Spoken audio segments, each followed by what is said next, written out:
Okay, let's start new topic that is scalar triple product. ठीक है जी, scalar triple product. So मान लेते हैं we have three vectors A B C, तीन वेक्टर्स है हमारे पास। ठीक है, इनका जो स्केलर ट्रिपल प्रोडक्ट होगा, scalar triple product, in short STP बोल रहे हैं। ठीक है, उसको हम कैसे डिनोट करेंगे? ए डॉट बी क्रॉस सी, ऐसे डिनोट करेंगे। ठीक है, इसको यहाँ पर ब्रैकेट लगा लो। अच्छा, ये डाउट नहीं होना चाहिए कि ब्रैकेट यहीं लगेगा या ए डॉट बी के बीच में, यहाँ क्यों नहीं लगाया? अच्छा, मान लो देखो, जैसे ऐसे लिखा है ए डॉट बी क्रॉस सी, मैंने खाली यही लिखा है, तो क्या यहाँ ब्रैकेट लगाना सही रहेगा? जैसे अगर ए डॉट बी यहाँ ब्रैकेट लगाए तो ए डॉट बी ये तो क्या है, एक नंबर है, स्केलर है ना? तो नंबर फिर आप क्रॉस प्रोडक्ट कर रहे हो किसी वेक्टर के साथ, है ना? तो ऐसा तो नहीं हो सकता, है ना? तो इसलिए ये अंडरस्टूड है। अगर खाली ऐसे लिखा हुआ है ए डॉट बी क्रॉस सी, अगर ऐसे लिखा हुआ है, सो इट इज अंडरस्टूड कि बी क्रॉस सी यहीं पर ही ब्रैकेट लगेगा। Got it? ये तो इसको रिप्रेजेंट करने का तरीका है। ठीक है, और एसटीपी ये क्या है आपका, जैसे कि नाम में दिखाई दे रहा है स्केलर ट्रिपल प्रोडक्ट, तो इसको सॉल्व करके क्या मिलेगा हमें? एक स्केलर मिलेगा। ठीक है, तो scalar triple product of three vectors A B C are is what? Scalar. और इस तरह से उसको हम रिप्रेजेंट करते हैं A dot B cross C. ठीक है, अच्छा, अब इसको आप ऐसे देखो, जैसे ये लिखा है A dot B cross C, तो B cross C, A dot को तो ऐसे ही रहने देते हैं, बी क्रॉस सी ये लिखते हैं हम, इसको ऐसे लिख सकते हैं क्या? B C sine theta N cap. मान लिया कि बी और सी के बीच का एंगल थीटा है। ठीक है, अच्छा, अब ये वाला जो पार्ट है बी सी साइन थीटा, ये तो क्या एक नंबर है, तो इसको तो बाहर निकाल दिया, बी सी साइन थीटा। अब ए डॉट लगा यहाँ पर, तो ये डॉट प्रोडक्ट किसके साथ होगा? ए डॉट ये एन कैप के साथ होगा यहाँ पर, तो इनके बीच में डॉट प्रोडक्ट निकाल लो। ये कितना हो जाएगा आपका? ए डॉट एन यानी कि ए का मैग्नीट्यूड, चलो वो तो हमने यहाँ लिख लिया, ए बी सी, ठीक है, साइन थीटा, ए और एन के बीच का एंगल लेट से अल्फा है, तो ऐसे लिखा जाएगा लेट से कॉस अल्फा। सही है, तो कह सकते हैं ये जो हमारा एसटीपी हो गया ए डॉट बी क्रॉस सी, ये कैसे लिखा जाएगा आपका? ए बी, ये बी है, A B sine theta cos alpha. ठीक है, I hope it is clear. यहाँ पे डॉट प्रोडक्ट लगा है ए और एन के बीच में, ए का मैग्नीट्यूड यहाँ आ गया और एन कैप का मैग्नीट्यूड तो 1 होता है। ठीक है, अच्छा, अब यहाँ पर ये जो अल्फा है, अल्फा क्या है? This is angle, this is angle between what? Vector A and unit vector N cap. और थीटा क्या है? This is angle between vector B and vector C. सही है, I hope it is clear. मतलब ऐसा है देखो कि let's say this is vector B, this is vector C, इनके बीच का तो एंगल है थीटा, इनका जो क्रॉस प्रोडक्ट हुआ, ठीक है, दिस इज बी क्रॉस सी, है ना? ये एन कैप इस डायरेक्शन में होगा, और हमारा जो वेक्टर है ए, जो वेक्टर ए है वो इस प्लेन से कहीं बाहर की तरफ जा रहा है ऐसे।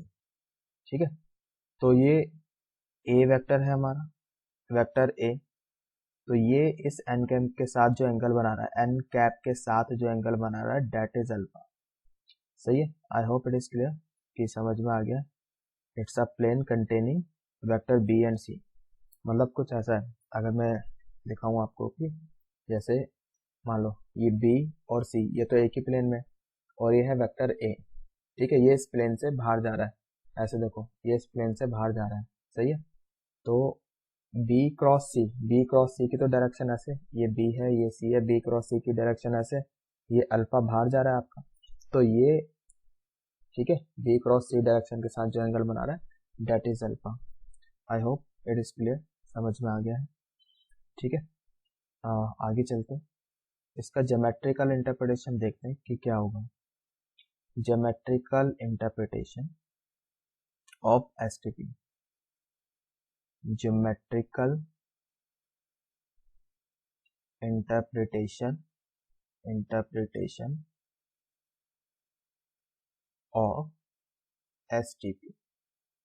ठीक है, देखो जरा, जैसे ए डॉट बी क्रॉस सी, ये ऑब्वियस है कि ब्रैकेट तो यही लगेगा। इसके मैग्नीट्यूड की बात करते हैं। ठीक है, तो इस तरह से वेक्टर्स है हमारे पास। Let's say this is B C, ये वेक्टर सी हो गया। सही है, तो बी क्रॉस सी ऐसे जा रहा है perpendicular, this is B cross C की डायरेक्शन है। ए वेक्टर ऐसे कहीं ऊपर की तरफ जा रहा है। ठीक है, this is vector A, got it. अब ऐसा है कि इस यहाँ से हम जैसे 3 नॉन कोप्लानर वेक्टर्स हैं, है ना, तो यहाँ से हम एक पैरेलल और पाइप्ड क्रिएट कर सकते हैं। अब ये वाला जो वेक्टर है, जो ए वेक्टर है, जो बाहर की तरफ जा रहा है ना, ये तो फ्री वेक्टर है। तो पहले तो यहाँ पे बेस में आप पैरेललोग्राम, ठीक है, कंप्लीट कर लो। जैसे ये वेक्टर है आपका बी, इसको ट्रांसलेट किया, सिंस फ्री वेक्टर है तो ये इधर आ गया। ठीक है, वेक्टर बी। फिर सी वेक्टर, ये भी फ्री वेक्टर है, इसको भी ट्रांसलेट करके यहाँ लिया है, वेक्टर सी। अब ये जो वेक्टर ए है, इनको चारों यहाँ पे कॉर्नर पे रख दो ऐसे, ये भी फ्री वेक्टर है ना, ऐसे रख दिए यहाँ पे। सही है, अब इनके टॉप्स को आप ज्वाइन कर दो इस तरह से, तो ये क्या बन गया आपका, पैरेलल ओ पाइप्ड। ठीक है, ये पैरेलल ओ पाइप्ड बन गया आपका, गॉट इट। अब आप ये देखो कि ये तो ठीक है, बी और सी के बीच का एंगल तो है लेट्स से थीटा, ए और बी क्रॉस सी के बीच का एंगल है लेट्स से अल्फा। तो यहाँ से अगर मैंने इस तरह से परपेंडिकुलर ड्रॉप किया तो इतना, ये क्या हो जाएगा, this will be A cos alpha. सही है, और इसको हम कैसे लिख सकते हैं, this is A B C sine theta cos alpha. क्यों भाई, ऐसे लिख सकते हैं, है ना। तो अल्फा जो है बी क्रॉस सी और ए के बीच का एंगल है अल्फा। तो यहाँ पर ए कॉस अल्फा को तो अलग निकाल लेते हैं, इसको अलग निकाल लेते हैं, and B C sine theta, इसको अलग निकालते हैं। ठीक है, अब A cos alpha, you can see, ये तो इस पैरेललोपाइड की क्या है, हाइट है, ये तो हाइट है, तो दिस इज हाइट। और बी सी साइन थीटा, ये तो बी क्रॉस सी का मैग्नीट्यूड हुआ, है ना, यानी कि ये क्या है, बेस एरिया, ये बेस एरिया हो गया। बेस में क्या है, पैरेललोग्राम बन रहा है, इसका एरिया है, तो height into base area is what, this is volume of this parallelepiped. ठीक है, ये तो वॉल्यूम हो गई इस पैरेललोपाइड की।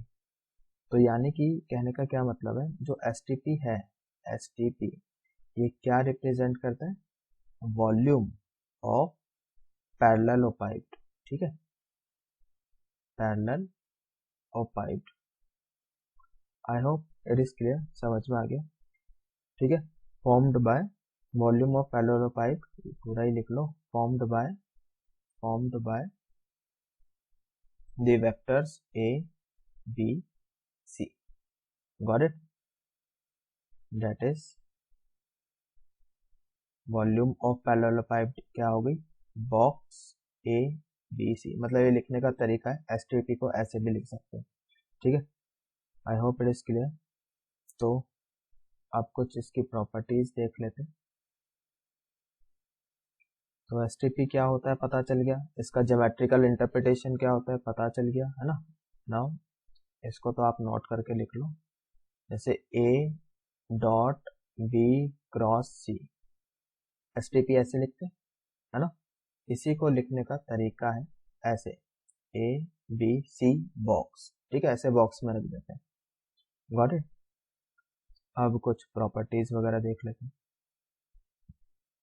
प्रॉपर्टीज, डिटर्मिनेंट पढ़ा होगा, है ना। तो बेसिकली जो प्रॉपर्टीज है एसटीपी की, वो सारी डिटर्मिनेंट वाली ही प्रॉपर्टीज होंगी। जैसे मान लीजिए जैसे वेक्टर ए है, लेट से A1 i cap, A2 j cap, A3 k cap, ये है, ठीक है। वेक्टर बी को मान लिया हमने B1 i cap, B2 j cap, इतना है, B3 k cap. Vector C is let say C1 i cap, C2 j cap, C3 k cap, ये है। तो जो इनका STP होगा that is box A B C box, इसको हम कैसे लिखेंगे, इस तरह से A1 A2 A3, B1 B2 B3, C1 C2 C3, ठीक है। इस तरह से आप कैलकुलेट कर सकते हो। 3 वेक्टर्स आपको दिए होंगे, STP निकालना है तो ये डिटरमिनेंट कैलकुलेट कर लो बस, ठीक है। देखो B क्रॉस C करोगे तो B क्रॉस C करोगे तो ऐसा आ जाएगा कुछ, ये ऊपर वाली रो हटा दो, ठीक है।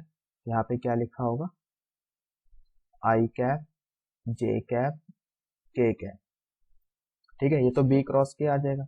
जब आप, बस ये याद रखने के पॉइंट ऑफ व्यू से बता रहा हूँ, जब डॉट करोगे A के साथ तो यहाँ पर क्या हो जाएगा आपका, इस जगह तो आ जाएगा A1, यहाँ पे आ जाएगा A2, J का J के साथ, K का K के साथ, यहाँ पे आ जाएगा A3, सही है। तो इसको हमने तरीके से लिख लिया यहाँ पर, डेट इज कितना हो गया ये आपका A1 A2 A3, B1 B2 B3 C1 C2 C3। तो ये एक डिटर्मिनेंट की तरह से कैलकुलेट किया जा सकता है STP, गॉट इट। अब आगे जितनी भी प्रॉपर्टीज पढ़ेंगे, ये सारी जो STP है हमारा स्केलर ट्रिपल प्रोडक्ट, ये डिटरमिनेंट की प्रॉपर्टीज आपकी फॉलो करेगा, ठीक है। तो next property is property number let's say 1, ठीक है, प्रॉपर्टी 1। जैसे ये इधर देखो A dot B cross C है, ठीक है। तो इसमें हम डॉट और क्रॉस की पोजीशन को चेंज कर सकते हैं, इसको ऐसे लिख सकते हैं A cross B dot C, ऐसे लिख सकते हैं, ठीक है। डेट इज पोजीशन ऑफ, ठीक, position of dot and cross can be changed, interchange, position of dot and cross, ठीक, can be interchanged, got it. कैसे कर सकते हैं, देखो जरा, A dot B cross C, इसको हमने ऐसे लिखा A1 A2 A3, B1 B2 B3, C1 C2 C3। फिर मैंने बोला था कि ये डिटरमिनेंट की प्रॉपर्टीज फॉलो करेगा, है ना। अब इसमें मान लो मैंने R1 और R2 को इंटरचेंज कर दिया, R1 और R2 को इंटरचेंज किया, ठीक। और उसके बाद फिर R2, चलो पहले ये कर लो, R1 और R2 को कर लो, फिर बाद में R2 R3 को कर लेंगे, ठीक है। देखो पहले हमने R1 और R2 को इंटरचेंज किया, तो ऐसा करने से क्या होगा, बाय डिटरमिनेंट बाहर एक माइनस का साइन आएगा, ये B1 B2 B3 हो जाएगा, है ना। बेसिकली हमें C ऊपर चाहिए, है ना, C ऊपर चाहिए और दिस A क्रॉस भी नीचे चाहिए, सही। चलो कोई नहीं, पहले ये किया हमने B1 B2 B3, नीचे आ गया A1 A2 A3 और C1 C2 C3, सही है। अब यहाँ पर आप क्या करो, R1 और R3 को इंटरचेंज कर लो, अब ये जो माइनस है प्लस हो जाएगा, है ना। तो ये C1 C2 C3 यहाँ आ जाएगा, A1 A2 A3 अपनी जगह है और B1 B2 B3 यहाँ आ जाएगा, ठीक है। डिटरमिनेंट की प्रॉपर्टीज पता होंगी, ऐसे ही होगा, है ना। अब आप ये देखो इधर,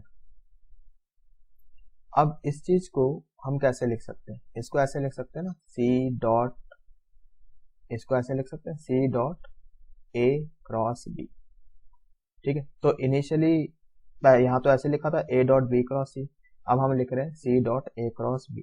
अब ए क्रॉस बी को मैं पहले भी लिख सकता हूँ, कोई प्रॉब्लम थोड़ी है, क्योंकि डॉट प्रोडक्ट तो कम्यूटेटिव होता है, तो इसको ऐसे लिख सकते हैं। सही है, हेंस प्रूफ। समझ में आ गया भाई? तो देखो डिटरमिनेंट की ही प्रॉपर्टी फॉलो की है। I hope it is clear. अच्छा, next property, let's say property number 2।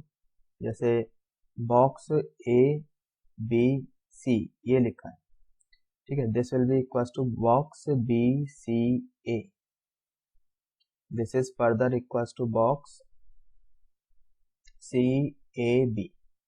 आप अगर देख पा रहे हो यहाँ पर तो एक साइक्लिक ऑर्डर फॉलो हो रहा है, ठीक है, साइक्लिक ऑर्डर फॉलो हो रहा है, यानी कि अगर साइक्लिक ऑर्डर फॉलो हो रहा है तो एसटीपी हमेशा सेम रहेगा, ठीक। इफ, लिख लो इसको, if cyclic order is maintained, अगर साइक्लिक ऑर्डर को हमने मेंटेन रखा,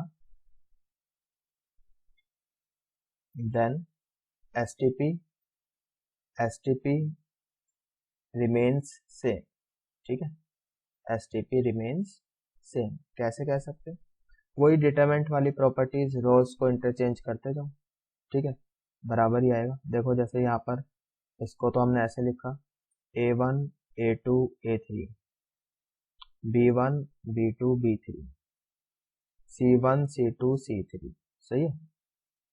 अब यहाँ पर क्या करोगे आप, जैसे पहले आपने R1 पहले तो लगाया, R1 इंटरचेंज R2, फिर उसके बाद आपने लगाया, ऐसा करने से क्या हो गया, B1 ऊपर चला गया, A1 नीचे सेकंड रो में आ गया, पर इसके हिसाब से तीसरी रो में चाहिए, तो फिर से आप 2 बार ऑपरेशन लगेगा, फिर R2 और R3 को इंटरचेंज कर लेना, so you will get what, फिर आपको ये मिल जाएगा B1 B2 B3, C1 C2 C3, A1 A2 A3, सही है।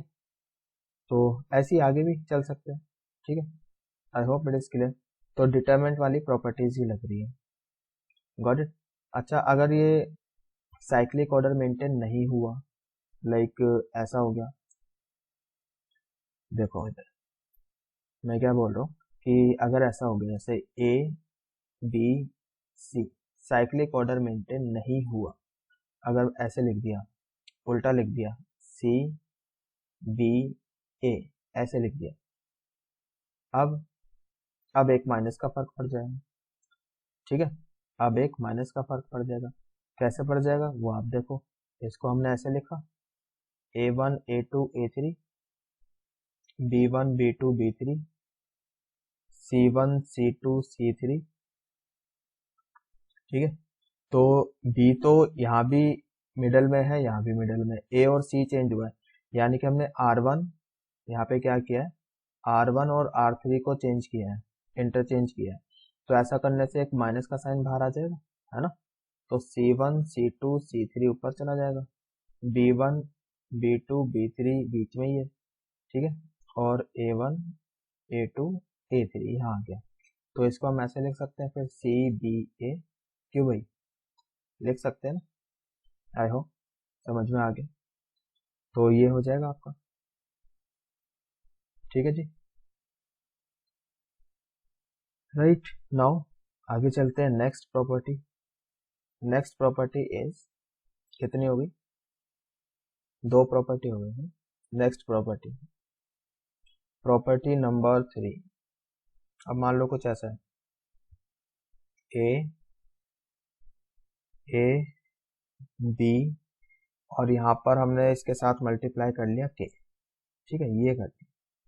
तो यहाँ पर ये जो के है कांस्टेंट है, स्केलर है, इसको हम बाहर लेके आ सकते हैं और बॉक्स के अंदर A B C as it is, ठीक है। अब बहुत सिंपल है समझना, तो इसको हम ऐसे लिख सकते हैं, A1 A2 A3, B1 B2 B3, ठीक है, और इसको लिखा हमने। अब जैसे वेक्टर C है, C1 I cap plus C2 J cap plus C3 K cap ना, तो K तो तीनों के साथ ही, तो K C1 K C2 K C3 ऐसे लिखा जाएगा।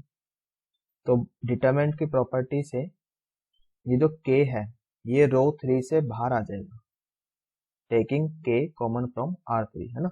तो ये फिर ऐसे लिखा जाएगा A1 A2 A3 B1 B2 B3 C1 C2 C3, सही है। तो के तो बाहर आ गया, अब ये ऐसे लिखा जाएगा as a box, box A B C। Got it, hence prove. I hope समझ में आ गया। तो देख लो आप क्या हो रहा है, प्रॉपर्टीज कौन सी लग रही है, डिटर्मिनेंट वाली प्रॉपर्टीज लग रही है सारी। तो एसटीपी हमारी डिटर्मिनेंट वाली प्रॉपर्टीज को फॉलो करता है। नेक्स्ट प्रॉपर्टी लाइक, अब ऐसे देखो आप, अगर ऐसे लिखा है A box A vector B vector और यहाँ पर बी लेट्स से सी प्लस डी, ठीक है, ऐसे कर लेते हैं चलो। तो अब जैसे डिटर्मिनेंट है, किसी रो के सारे एलिमेंट्स अगर एज अ सम या फिर डिफरेंस लिखे हों, है ना, दो नंबर, है ना, तो क्या करते हैं उसको, ब्रेक हो जाता है, ब्रेक करते हैं। लाइक क्या कहना चाह रहा हूँ मैं, आप ऐसे देखते हैं, इसको हमने ऐसे लिखा A1 B A1 A2 A3 B1 B2 B3, और इसका क्या मतलब होगा, जैसे C1 प्लस लेट से D1 C2 plus D2 C3 plus D3, इसका ये मतलब है। तो अब कुछ याद आया, डिटरमिनेंट की प्रॉपर्टी में क्या करते थे, जैसे यहाँ रो 3 के सारे element as a sum of 2 elements लिखे हुए हैं, तो यहाँ पर this can be broken over row 3। तो रो 3 पर ये ब्रेक हो सकता है, मतलब ऐसे लिख सकते हैं A1 A2 A3 B1 B2 B3 C1 C2 C3 plus, आई होप कि याद आ गया होगा, A1 A2 A3 B1 B2 B3 और यहाँ पे लिखा जाएगा D1 D2 D3, सही है। तो अब आप देखो, इसको तो हमने लिख दिया बॉक्स ए बी सी, ये तो हो गया आपका बॉक्स ए बी सी, और ये हो गया बॉक्स आपका ए बी डी, ठीक है। तो therefore this can be written like vector A B C, ये बॉक्स में आ गया, plus box A B D. तो कुछ नहीं है, डिटर्मिनेंट वाली प्रॉपर्टी है बस, ठीक है, घबराने की कोई जरूरत नहीं। आई होप कि यहाँ तक समझ में आ गया है। Next property, property number 5। Property number 5 में क्या है, देखो अगर आपसे ये बोला जाए ना कि ठीक है भाई ये बॉक्स है और इसका सम 0 है, तो इसका क्या मतलब है, दिस इम्प्लाइज दैट, ठीक, अगर ऐसा है, so this implies that vector A B C, vector A B C are coplanar, तो ये कोप्लानर है, ठीक है। अगर 3 वेक्टर्स कोप्लानर है तो उनका एसटीपी यानी कि बॉक्स क्या होगा, 0 होगा। कैसे होगा, देखो जरा, अब इसको तो हम ऐसे लिखते हैं A dot B cross C, सही है। फिर इसको फर्दर हम ऐसे लिखेंगे A B C cos alpha sine theta, सही है, ऐसे लिखते हैं। थीटा जो है वो बी और सी के बीच का एंगल है, अल्फा जो है वो vector A and B cross C direction के बीच का एंगल, एन कैप के बीच का एंगल, ठीक। तो अगर ये 0 है तो क्या होना चाहिए, ये 0 होना चाहिए, ये 0 हो जाए, ठीक है, या फिर ये 0 हो जाए, ठीक, या फिर इनमें से कोई 0 हो जाए, ए बी सी में से। अच्छा, अगर ये 0 हो गया, अगर थीटा 0 हो गया, ठीक है, डेट इज साइन 0 होने का क्या मतलब है, थीटा 0 हो गया, ठीक है। थीटा 0 होने का क्या मतलब है, टू वेक्टर्स आर कॉलिनियर, है ना। इसका क्या मतलब हो जाएगा, टू वेक्टर्स आर कॉलिनियर, सही है। अच्छा, अगर cos 0 है, इसका क्या मतलब है, cos 0 कब होगा, जब अल्फा 90 होगा, ठीक है। अल्फा 90 होने का क्या मतलब है, अल्फा 90 कैसे होगा, अब आप ये देखो जरा, इसमें जैसे ये दो वेक्टर है, वेक्टर बी वेक्टर सी, तो जो ए वेक्टर है वो ऐसे बाहर प्लेन से बाहर जा रहा है, ठीक है। तो ये तो एन कैप के साथ एंगल बना रहा है ऐसे अल्फा। अगर ये अल्फा ये वाला एंगल 90 डिग्री हुआ तो ये जो आपका वेक्टर ए है वो प्लेन में चला जाएगा, तभी यहाँ पे जो एंगल है, मतलब ये बी क्रॉस सी की जो डायरेक्शन है एन कैप है, अल्फा इसके साथ कितना एंगल बनाएगा, 90 डिग्री बनाएगा। तो वेक्टर ए जो है प्लेन में चला जाएगा, है ना। मतलब क्या कहना चाह रहा हूँ, देखो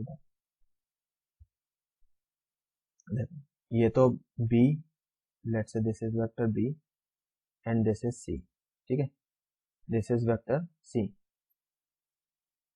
एन कैप ये हो गया, यानी बी क्रॉस सी की डायरेक्शन ये होगी। और अल्फा क्या है, मान लो ये वेक्टर आपका ए है, ये अल्फा है। अगर हम बोल रहे हैं कि अल्फा 90 है, अगर अल्फा 90 है तो क्या हो रहा होगा, अगर अल्फा 90 है तो ये जो वेक्टर है ए, ये इधर आ जाएगा, ये इस प्लेन में चला जाएगा, है ना। तो ये तीनों वेक्टर्स कैसे हो जाएंगे आपके, कॉलिनियर हो जाएंगे, सॉरी कोप्लानर हो जाएंगे, है ना। So these three vectors are coplanar अगर अल्फा 90। Got it. तो अब बच गया ये ए बी सी। अब क्या बच गया आपका ए बी सी। अगर ये जीरो हो जाए, ठीक है, ये जीरो का मतलब क्या है कि ए जीरो हो जाए, मतलब मैग्नीट्यूड ही है, या फिर मैग्नीट्यूड ऑफ बी जीरो हो जाए, या फिर सी जीरो हो जाए मैग्नीट्यूड, ठीक है। और जीरो वेक्टर को तो हम कहीं भी रख सकते हैं। समझ में आ गया, I hope it is clear. तो यहाँ से हम क्या कह सकते हैं, ये मैग्नीट्यूड यहाँ से जीरो हो जाए, ठीक है, ए भी जीरो हो सकता है, बी भी जीरो हो सकता है, सी भी जीरो हो सकता है, and zero vector can be placed in any plane. लिख लेते हैं इसको भी, zero vector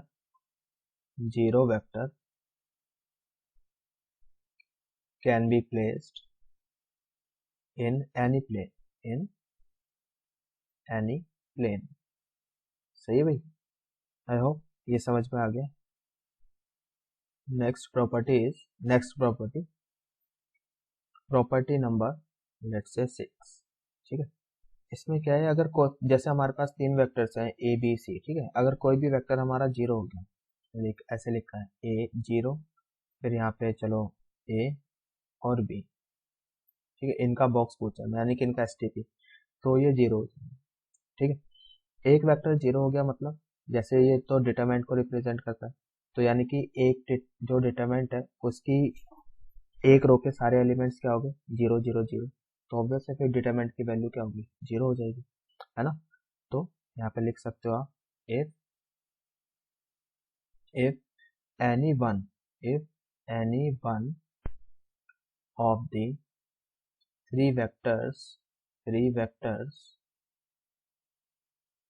is a null vector, अगर वो null vector हो गया, is a null vector, then STP क्या होगा, STP is जीरो, यानी scalar triple product will be zero, ठीक है। तो ध्यान में रखना इसको। नेक्स्ट प्रॉपर्टी, ठीक। आई होप कि पता चल गया क्यों होगा ऐसा, मतलब क्या कहना चाह रहा हूँ, ऐसा हो जाएगा ना, किसी एक रो के सारे एलिमेंट्स जीरो हो जाएंगे, तो अगर ऐसा होता है तो डिटरमिनेंट क्या होता है, जीरो होता है। सही है, ये इसका रीजन है, ठीक है भाई, तो ये जीरो हो जाएगा। प्रॉपर्टी 7 क्या कहती है कि अगर ऐसा हो गया कि मान लो दो वेक्टर्स इक्वल हो गए तो भी एसटीपी जीरो होगा, बिकॉज इस बात को बोलने का क्या मतलब है कि जैसे A1 A2 A3, अब दो वेक्टर्स इक्वल है, तो ये तो अगर हम इसको डिटरमिनेंट की तरह से लिखेंगे तो ये ऐसा होगा, A1 A2 A3, दो रोज इक्वल हो जाएंगी, है ना।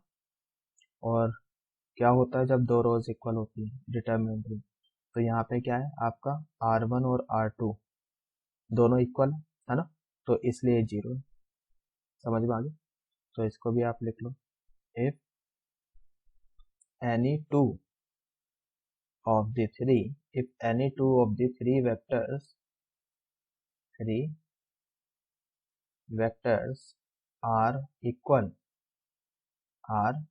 vectors, then S T P is zero, तो भी एस टी पी क्या हो जाएगी, जीरो हो जाएगी, यानी कि स्केलर ट्रिपल प्रोडक्ट आपका जीरो होगा। ठीक है भाई। Now next property is property number 8। Now अगर कुछ ऐसा लिखा है vector A plus vector B plus vector C plus vector A, ठीक है, ये अभी इसको कैलकुलेट करेंगे। This is equal to 2 times vector A B C, ठीक है, इसके इक्वल होगा। कैसे होगा वो आप देखो, जैसे बॉक्स है ये, अभी थोड़ी देर पहले प्रॉपर्टी बताई थी, ठीक है। अब इसको हम ऐसे ब्रेक कर सकते हैं ना, पहले चलो इस पर ब्रेक कर लिया हमने ए, ठीक, इस पर ब्रेक कर रहे हैं, बाकी दो रोज एज इट इज, रो 1 पर ब्रेक कर रहे हैं, बाकी दो रो एज इट इज, का मतलब हो गया B plus C plus A as it is, ठीक है, ये हो गया, प्लस यहाँ पे हो जाएगा आपका बी प्लस सी प्लस ए, यहाँ तक सही। अब हम सेकंड रो पर, इधर सेकंड रो पर ब्रेक करेंगे और यहाँ भी सेकंड रो पर ब्रेक करते हैं, तो ये हो जाएगा आपका ए बी सी प्लस ए, ठीक है, प्लस यहीं से आएगा ए, फिर आपका हो जाएगा सी, देन सी प्लस ए, ठीक है। ये वाला जो सेकंड वाला यहाँ पर बॉक्स है, यहाँ से भी दो आ जाएंगे, दो बॉक्स आ जाएंगे, बी, फिर यहाँ पर बी, फिर आपका सी प्लस ए, सही है, देन प्लस बी सी और सी प्लस ए, ये सही है। अच्छा, यहाँ पे यू कैन सी कि बी और बी दो बराबर है, तो ये तो वैसे ही जीरो हो गया, ठीक है। I hope it is clear. यहाँ पर ये फर्दर ब्रेक हो जाएगा आपका, देखो इधर, इस ये फिर से ब्रेक हो जाएगा, है ना। यहाँ से क्या होगा, अब की बार R3 पर ब्रेक होगा, तो ये आ जाएगा आपका ए बी सी, एक तो ये आ गया, प्लस ए बी ए, ठीक है, और इसकी वैल्यू जीरो हो जाएगी बिकॉज दो वेक्टर्स इक्वल है। अब इस वाले से यहाँ से क्या होगा, ये भी R3 पर ब्रेक होगा, ये हो जाएगा आपका ए सी और ये आपका जीरो हो जाएगा क्योंकि दो वेक्टर्स इक्वल है, फिर लिखा जाएगा ए सी ए, सही है, और ये भी जीरो हो जाएगा, यहाँ पे भी दो वेक्टर्स इक्वल है, ठीक है, ये ऑलरेडी जीरो हो चुका, यहाँ से आपका क्या बच गया भाई, बी सी और ये भी आपका जीरो हो जाएगा, दो वेक्टर्स इक्वल है, और यहाँ पर बी सी ए, ठीक है। तो क्या क्या बच गया, एक तो ए बी सी और ये, इसको हम फर्दर साइक्लिक ऑर्डर में ए बी सी लिख सकते हैं, क्यों लिख सकते हैं, नहीं लिख सकते, है ना। अब दिस प्लस दिस, ये कितना हो गया आपका, this is 2 times box A B C, hence proof, ठीक है, समझ में आ गया। I hope it is clear.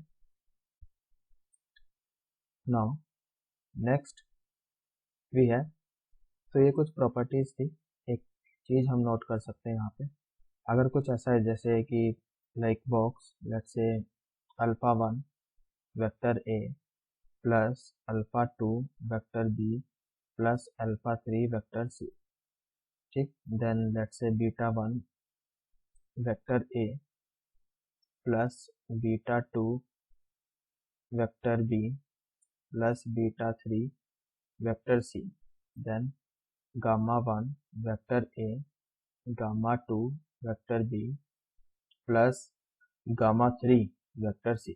कहने का क्या मतलब है कि जैसे ए बी सी तीन वेक्टर्स है, इनका लीनियर कॉम्बिनेशन अगर इस तरह से लिखा हो ना बॉक्स में, तो इसको हम इस तरह से इवेल्युएट कर सकते हैं, lambda alpha 1 alpha 2 alpha 3, beta 1 beta 2 beta 3, ठीक है, गामा 1 गामा 2 गामा 3, ठीक, then box A B C, ठीक है, इस तरह से कर सकते हैं। कैसे आ गया, कहीं इसको हम आगे चल के कभी डिस्कस करेंगे, फिलहाल के लिए ठीक है, ऐसे नोट कर लिया, उसको छोड़ो, अब जरूरत भी नहीं है कि कहाँ से आ गई, प्रूफ कोई पूछेगा नहीं इसमें। अच्छा, यहाँ पर आप जैसे अभी हमने ये ऊपर वाला क्वेश्चन किया था, इसको हम इससे भी कर सकते हैं, ये वाला जो क्वेश्चन किया है ना, इसको हम यहाँ भी लीनियर कॉम्बिनेशन लिखा हुआ है, तो इसके हिसाब से ये क्वेश्चन कैसे हो जाएगा, ठीक है। देखो क्या लिखा था हमने, example A plus B, A plus B, B plus C and C plus A, इसका बॉक्स था, है ना। तो इस नोट के हिसाब से क्या हो जाएगा भाई, ए ये तो हो गया 1 1, सी है नहीं यहाँ पे 0, यहाँ पे ए नहीं है यानी कि 0, यहाँ पे बी है, सी है यानी 1 1, और इनका यहाँ पे ए है 1, बी नहीं है 0, सी है 1, ठीक है। तो इसका डिटर्मिनेंट, इसका तो हो गया डिटर्मिनेंट, और यहाँ पर बॉक्स ए बी सी, ठीक है, इतना हो जाएगा। नाउ अब ये डिटर्मिनेंट की वैल्यू आप निकाल लो कितनी आएगी, जो आप निकाल सकते हो, ये 2 आ जाएगी। तो this is 2 times box A B C, सही है। तो देख लो यहाँ से ज़्यादा इजी हो गया, तो दिस वन इज बेटर। तो याद रखना भाई, इसको मेमोराइज याद कर लो, काफ़ी काम आएगा आगे, सही है। एक और देख लेते हैं इसमें एग्जांपल, लाइक चलो ले लिया vector A minus vector 3b, ठीक है, 2b प्लस 5c, कुछ कोई भी कॉम्बिनेशन ले लो, कैसा भी, 3 वेक्टर्स का कैसा भी कॉम्बिनेशन, ठीक है। ये ले लिया 3c माइनस 2a, ये ले लिया। अब यहाँ पे a के साथ कोफिशिएंट क्या 1, b के साथ -3, c तो है ही 0, यहाँ पर a नहीं है तो वो 0 हो गया, b के साथ 2 है, 5 के c के साथ 5 है, यहाँ पर a के साथ आपका -2 है, और b तो है ही नहीं, यहाँ पे 0 हो गया, c के साथ कितना है यहाँ पर 3 है। इसका लेना है डिटर्मिनेंट, और यहाँ पे लिख लो आप बॉक्स ए बी सी, सही है। अब निकाल लो, सॉल्व कर दो, देखो कितना आ रहा है आपका 1, ये हो जाएगा आपका 6, ठीक है।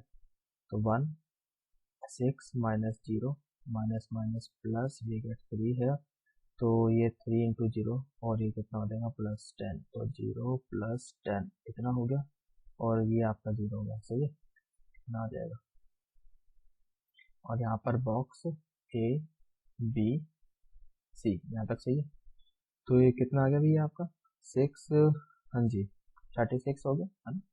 तो 36, तो 36 box A B C, so this is your answer. I hope it is clear. Okay, next property is, I hope कि यहाँ तक समझ में आ गया। नेक्स्ट प्रॉपर्टी देखते हैं क्या है। अच्छा, नेक्स्ट प्रॉपर्टी 8 हो गई ना, लेट्स से प्रॉपर्टी नंबर 9। अच्छा, अगर मैं आपसे पूछूं कि बॉक्स ए बी सी, इसकी आप मुझे मैक्सिमम वैल्यू बताओ कितनी होगी, मैक्सिमम वैल्यू। तो मैक्सिमम वैल्यू के लिए, अच्छा एक चीज़ और है कि यहाँ पे ये मैं आपको दे रहा हूँ कि जो मैग्नीट्यूड है, magnitude of A B C, magnitude of vector A B C is fixed, ये फिक्स्ड, ठीक है। तो बॉक्स ए बी सी की मैक्सिमम वैल्यू क्या हो सकती है। अच्छा इधर देखो, इसको तो हम ऐसे लिखते हैं ना, ए डॉट बी क्रॉस सी, ऐसे लिखते हैं। फिर हम इसको ऐसे लिखेंगे ए बी सी, ठीक है, साइन थीटा कॉस अल्फा, सही है। तो मैक्सिमम वैल्यू चाहिए, दिस शुड बी 1, ठीक, दिस शुड बी 1, यही होगा, है ना। तो मैक्सिमम वैल्यू के लिए साइन थीटा 1, ये बात बोलने का मतलब क्या है, ठीक, साइन 1 मतलब कि थीटा होना चाहिए 90 डिग्री, ठीक है। एंड कॉस 1 बोलने का मतलब क्या है, इसका क्या मतलब है, जो अल्फा होना चाहिए दैट शुड बी 0 डिग्री, ठीक है। समझ में आ गया, मतलब ये है ना कि जैसे हमारे पास ये प्लेन है, ये B, this is vector B, this is vector C, इनके बीच का जो एंगल है दैट शुड बी 90 डिग्री। अब बी क्रॉस सी करेंगे, ठीक है, this is B cross C, सही है। तो जो हमारा वेक्टर ए होता है, जो वेक्टर ए है वो अगर इस प्लेन से बाहर की तरफ ऐसे जा रहा है तो ये एंगल अल्फा होता है, ठीक है। तो अगर ये वाला एंगल आपका 0 हो जाए, यानी ये इधर आ जाएगा, ये इधर आ जाएगा, तो ये मैक्सिमम होगा, समझ में आ रहा है। तो इसकी जो मैक्सिमम वैल्यू होगी वो क्या बचेगी आपकी, ए B C, A B C, ये चीज समझ में आ गई। अच्छा, अगर इसकी मिनिमम वैल्यू पूछते हैं, यहाँ पे ये क्या बनाएगा आपका, ठीक है, जो ए की डायरेक्शन है, जो ए है वो ऐसा रहेगा, ठीक है, तो ए इसके परपेंडिकुलर होगा, ठीक है, ए क्या है, इस perpendicular to the plane containing vector B and C, and B and C वो आपस में भी कितने डिग्री पर होंगे, 90 डिग्री पर होंगे, सही है, तो तीनों म्यूचुअली परपेंडिकुलर होंगे, तो A B C maximum value होगी यहाँ पर, और क्या हो सकता है, A B C, A B C are mutually perpendicular, ठीक है, ठीक, ये हो गया, and follow right handed system, ठीक है, तो अगर वेक्टर ऐसे ऊपर की तरफ जा रहा है तो इसको हम बोलेंगे इट फॉलोज राइट, जो एसटीपी है हमारा, it follows right handed system, got it. अच्छा, अब जैसा हमने बोला कि ए म्यूचुअली परपेंडिकुलर होंगे, ए इस प्लेन के परपेंडिकुलर होगा, तो ये तो दो तरीके से हो सकता है परपेंडिकुलर, है ना, तो परपेंडिकुलर ऐसे भी तो हो सकता है कि ये आपका ऐसे नीचे की तरफ चला जाए, ये डायरेक्शन नीचे, ये भी तो परपेंडिकुलर ही है ना, तो अब क्या होगा, अब ये नीचे परपेंडिकुलर कैसे होगा, जब इसके जो नॉर्मल है, मतलब ये बी क्रॉस सी के साथ ये वाला एंगल कितना हो जाएगा इसका, 90 डिग्री, है ना, सॉरी पाई, है ना, पाई हो जाएगा, यानी कि, ठीक है, अब इसकी अगर मैं आपसे पूछूं ना, इसकी बॉक्स की ए बी सी, इसकी मिनिमम वैल्यू बताओ, इसकी मिनिमम वैल्यू बताओ, तो मिनिमम कितनी हो जाएगी, माइनस ए बी सी, यही हो जाएगी, ठीक है, रीजन यही है, ठीक है, बी और सी के बीच में 90 डिग्री एंगल, लेकिन इस बार ए जो है वो नीचे की तरफ जाएगा, प्लेन के नीचे की तरफ जाएगा, और ये जो डायरेक्शन है B cross C N cap, इसके साथ कितना एंगल बनाएगा, यहाँ पर जो कंडीशन है, थीटा तो हो गया 90 डिग्री, और जो अल्फा है वो हो जाएगा आपका पाई, अल्फा हो जाएगा कितना, पाई, सही है, तो यहाँ भी क्या रहेगा आपका कि जो A B C, these are mutually perpendicular and follow, अच्छा, ये जो वेक्टर ए है अगर ये प्लेन के नीचे की तरफ जाता है तो हम क्या बोलते हैं, फॉलो लेफ्ट हैंडेड सिस्टम, ठीक है, this follow left handed system.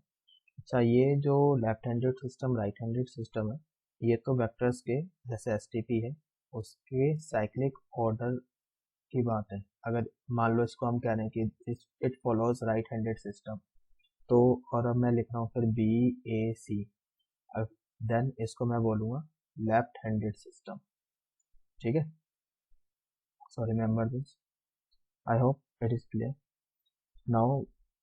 अगर मैं आपसे पूछूं, ठीक है, ये तो हो गया बॉक्स के मैक्सिमम एंड मिनिमम की बात, नाउ इफ आई से कि मैग्नीट्यूड ऑफ बॉक्स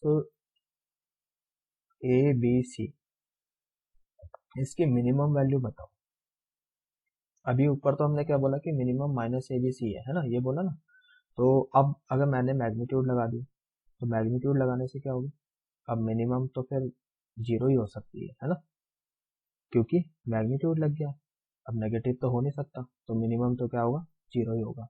अब इस हिसाब से अब यहाँ से क्या बोल सकते हैं कि vector A B C are coplanar, सही है, I hope it is clear.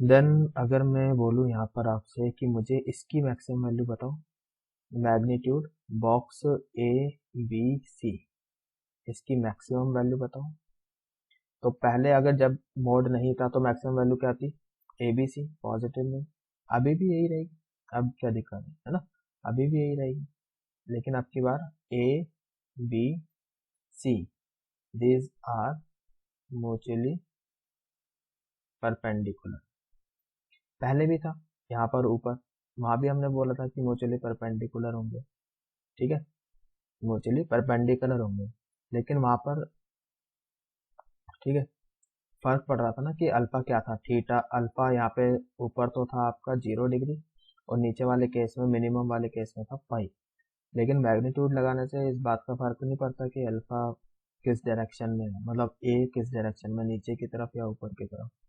ठीक है, तो मैक्सिमम इस केस में यही रहेगी अगर मोड लगाए तो। Got it? आई होप कि ये समझ में आ गया है आपको। अच्छा, वन मोर थिंग कि अगर मैं ऐसे बोलूँ कि जो बॉक्स है, इस बॉक्स की वैल्यू आपकी पॉजिटिव है, तो इस बात का क्या मतलब निकल के आता है? तो जैसे बॉक्स ए बी सी, इसको तो हम ऐसे लिखेंगे ना, A B C cos alpha sine theta. ठीक है, पॉजिटिव बॉक्स की वैल्यू पॉजिटिव या नेगेटिव होना किस बात पर डिपेंड करता है? वो तो साइन थीटा कॉस थीटा पर डिपेंड करेगा, है ना।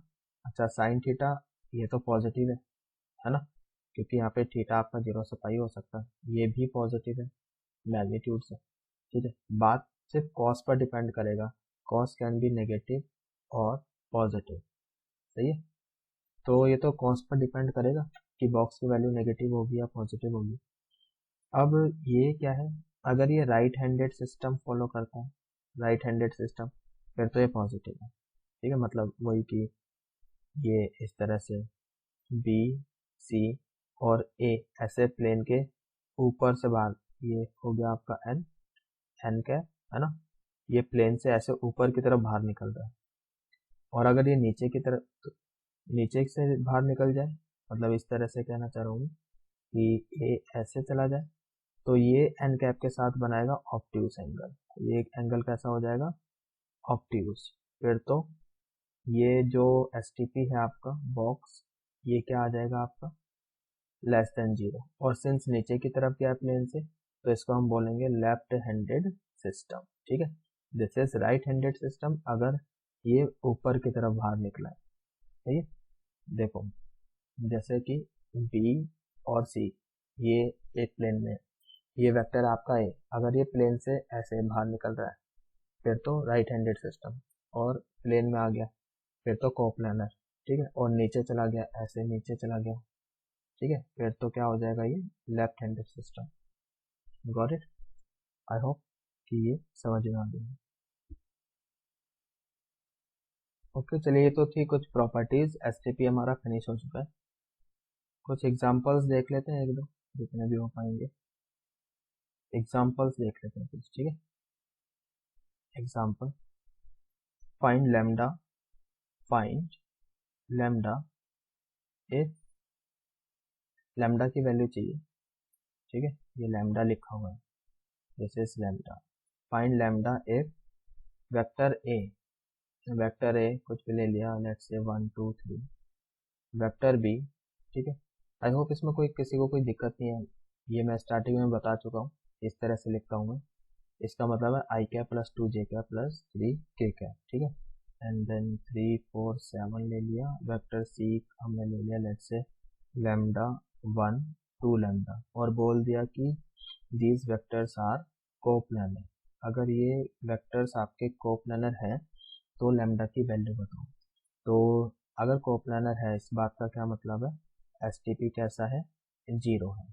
ठीक है, एस टी पी लिखने का तरीका हमने पहले ही बता दिया, दिस इज 1 2 3, डिटर्मिनेंट लिखेंगे 3 4 7, यहाँ पे हो जाएगा lambda 1 2 lambda, this is equal to 0।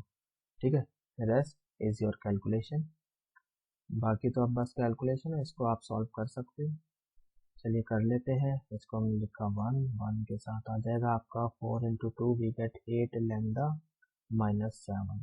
सही है, देन माइनस टू ये हो जाएगा आपका 3 into 2 we get 6 lambda minus 7 lambda, यहाँ तक सही है। देन प्लस थ्री ये हो जाएगा आपका 3 minus 4 lambda, 3 minus 4 lambda equal to 0। तो जी यहाँ से आपका आ गया 8 लैम्डा माइनस 7, ये आपका हो जाएगा minus lambda minus minus plus, ये 2 लैम्डा, ये हो जाएगा आपका +9 माइनस 12 लैम्डा इक्वल टू 0। तो ये है, सही है यहाँ तक? हाँ जी, okay fine. Now 8 lambda plus 2 lambda 10 lambda, 10 minus 12 we get minus 2 lambda, और यहाँ से -7 plus 9 we get plus two equal to 0। So lambda कितना आ गया आपके पास? 1।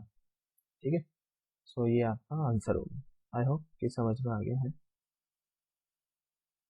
Okay, example number 2, next example.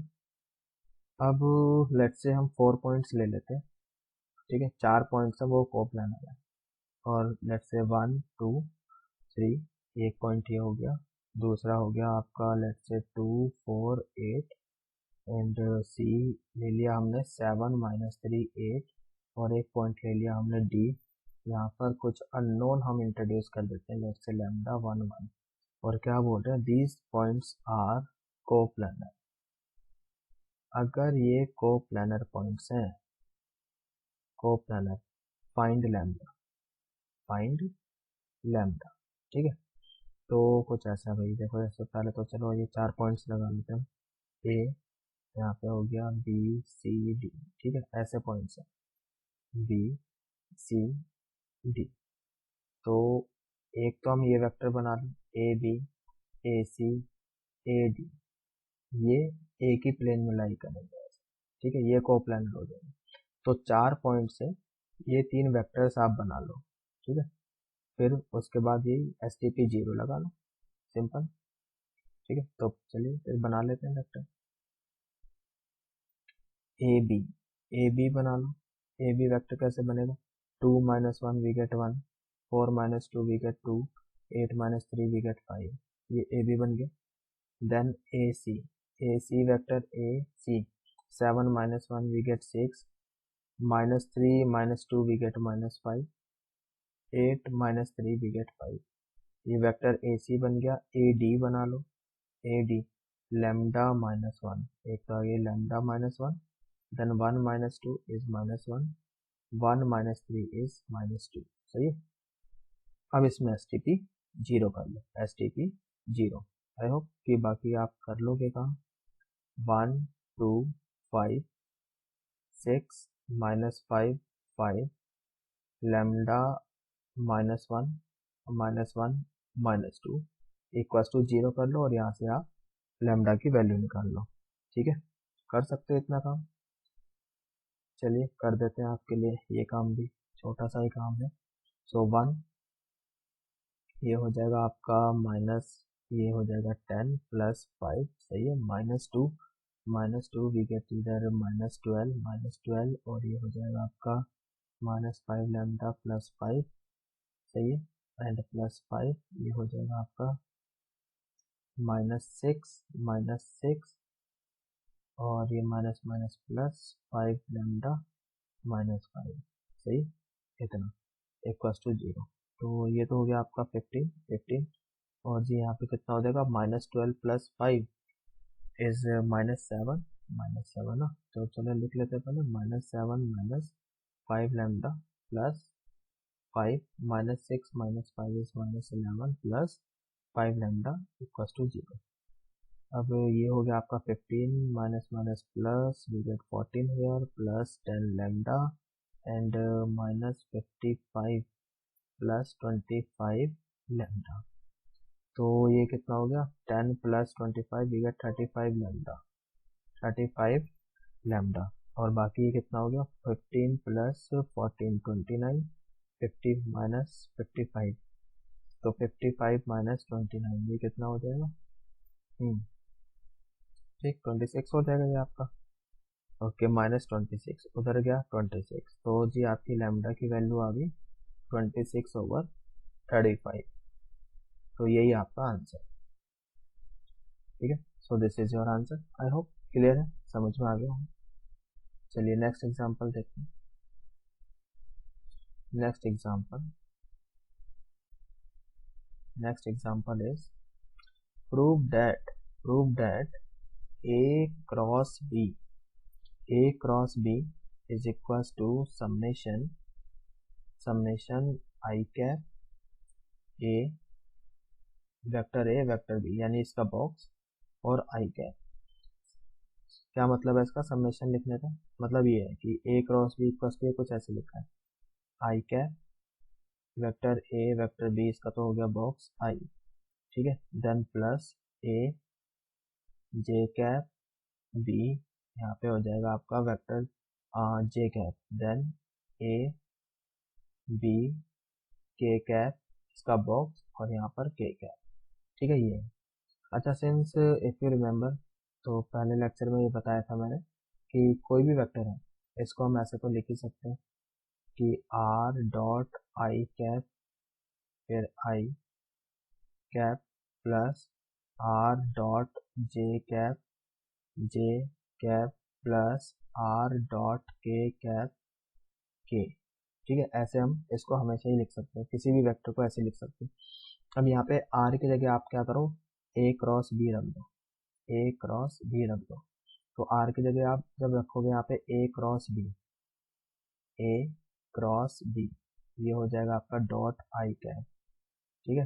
तो यू कैन सी कि यहाँ तो ये बन गया आपका बॉक्स, ठीक है। प्लस यहाँ भी आप रख लो A cross B dot J cap, ठीक है। इतना हो जाएगा। यहाँ भी आप ए क्रॉस बी रख लो, ए क्रॉस बी डॉट के कैप और के कैप बाहर, सही है।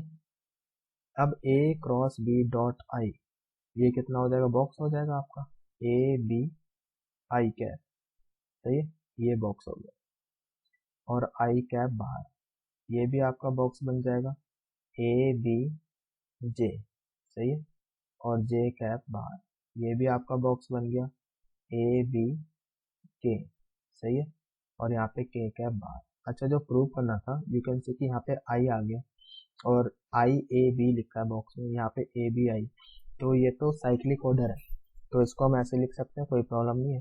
ए जे बी लिखा है, यहाँ पे ए बी जे लिखा है, तो ये भी आपका साइक्लिक ऑर्डर बन जाएगा। क्यों भाई, सही बात है ना। इधर ए बी के लिखा है, ए बी के, ये तो ठीक है, तो साइक्लिक ऑर्डर लिखा है, बात सही, कर सकते हैं। तो हेंस प्रूफ, बस यही करना था। I hope it is clear. Okay, now next we है नेक्स्ट क्वेश्चन, प्रूव दैट, जैसे कि मान लो box alpha beta gamma into A box A B C, ये प्रूव करना हमें, ये ऐसे लिखा गया है alpha dot A alpha dot B, यहाँ पे बी कर लो, ठीक है।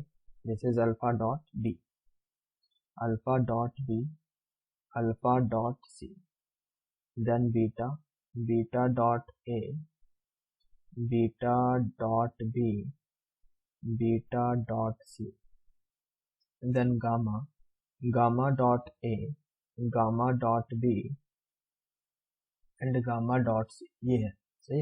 ये प्रूव करना है, तो बहुत सिंपल है। देखो, इसको तो हमने ऐसे लिख लेंगे, suppose this is alpha 1 alpha 2 alpha 3, this is beta 1 beta 2 beta 3, this is gamma 1 gamma 2 gamma 3। क्यों भाई, लिख सकते हैं, कोई प्रॉब्लम नहीं ना, ठीक है। फिर इनटू में this is A1 A2 A3, this is B1 B2 B3, this is C1 C2 C3, ठीक है। अब भाई ये दो डिटर्मिनेंट का प्रोडक्ट लिखा है। अब रो फर्स्ट रो को मल्टीप्लाई करो, ये आ जाएगा, क्यों आ जाएगा ना। तो ये कुछ ऐसा लिखा जाएगा ना, अल्फा 1 फर्स्ट रो को फर्स्ट रो से करा तो ऐसे लिखा जाएगा alpha 1 A1 plus alpha 2 A2 plus alpha 3 A3, और इसी चीज को हमने ऐसे लिख दिया अल्फा डॉट ए, सही है। तो ये आपका पहला एलिमेंट बनेगा। फिर सिमिलरली आप क्या करोगे, ये फर्स्ट रो जो है आपकी, ये वाली रो, ये उठा कर तो यहाँ रख दी, फिर फर्स्ट रो सेकंड रो, ये उठा के यहाँ आ जाएगा, फर्स्ट रो थर्ड रो, ये आपका यहाँ आ जाएगा, सही। तो बेसिकली लिखा क्या है, डिटर्मिनेंट का प्रोडक्ट लिखा हुआ है। I hope it is clear, समझ में आ गया, सही।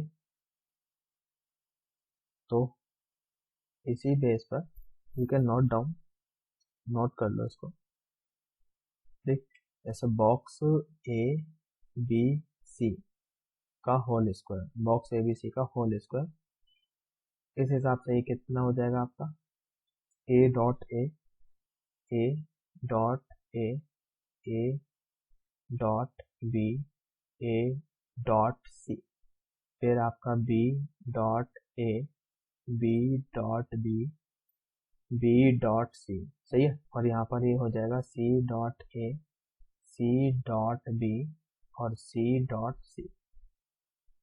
आई होप इट इज क्लियर। समझ, इसको आप याद कर लो, मेमोराइज। याद भी क्या मतलब, बता तो दिया, ये लॉजिक प्रोडक्ट है और कुछ नहीं, सही है। And this is further equals to A cross B, B cross C, C cross A, ठीक है। ये इतने, तो इसको आप याद कर लो कि ये इसके इक्वल होता है, ये इसके इक्वल होता है, सही है। कैसे आ गया वो आगे चल के देखेंगे, बट फिलहाल के लिए इसको ऐसे ही मेमोराइज कर लिया। एक एग्जांपल देख लेते हैं इस पर based. Example, if vector A B C, A B C follow right handed system, ठीक, and r of magnitude, इनका मैग्नीट्यूड आपको दिया जा रहा है, r of magnitude 2 each, सभी का जो मैग्नीट्यूड है कितना है, 2 है, ठीक है। And are inclined at an angle let's say 60 degree with each other, एक दूसरे के साथ एक कितना एंगल बना रहे, 60 डिग्री बना रहे। Find box A B C, box की वैल्यू निकाल लें, ठीक है। तो चलिए देखते हैं सॉल्यूशन। अब एक दूसरे के बीच का एंगल कितना है, 60 डिग्री, यानी A dot B, B dot C, C dot A, ये सब कितना हो जाएगा, मैग्नीट्यूड तो कितना है, 2 है, तो 2 इंटू 2, एंगल कितना है बीच का, हाफ, 60 डिग्री, साइन 60 डिग्री होता है आपका, हाँ जी, साइन डॉट प्रोडक्ट है ना, तो cos 60 इज हाफ, तो 2 से 2 कैंसिल, ये बच गया आपके पास 2, यानी डॉट प्रोडक्ट कितना आ रहा है, 2 आ रहा है, ठीक है। अब आप इधर देखो, अभी जो हमने ऊपर नोट लिखा है, बॉक्स ए बी सी का होल स्क्वायर, ये क्या लिखवाया था, this is A dot A, A dot B, A dot C, फिर B dot A, B dot B, B dot C, ये लिखवाया, C dot A, C dot B, C dot C, सही है। Okay, now A dot A, ये तो magnitude ए square हो जाएगा, ये तो आपका 4 हो जाएगा, बाकी सब ये 2 है, यहाँ भी 2 है, यहाँ भी 2 है, ये भी 2 है, ये 4 हो जाएगा, 2 2 2, ये 4 हो जाएगा, ठीक है। इसको सॉल्व कर लो भाई। तो यहाँ से एक R1 से 2 बाहर आ जाएगा, R2 से भी बाहर आ जाएगा, R3 से भी, तो बाहर तो हो गया आपका 8, यहाँ पे बचेगा 2 1 1, वी गेट 1 2 1 1 1 2, ठीक है। इसको आप सॉल्व कर लो, ये this comes out to be 4, तो ये सॉल्व करके आ जाएगा आपका 32, करेक्ट। अब आप देखो जाए, तो ये कितना आ गया आपका, box A B C, this is plus minus root 32, plus minus root 32, इतना है। अच्छा, आप क्वेश्चन में क्या बोला है, सिंस राइट हैंडेड सिस्टम, तो राइट हैंडेड सिस्टम में बॉक्स की वैल्यू नेगेटिव नहीं हो सकती है, so therefore final answer is, जो बॉक्स की वैल्यू होगी that will be positive, that is root 32, सही है, ये आपका आंसर है। I hope it is clear, तो काफ़ी है इसके लिए, ठीक है। तो इस लेक्चर में इतना ही करेंगे, बाकी कंटिन्यू करेंगे अपने नेक्स्ट लेक्चर में।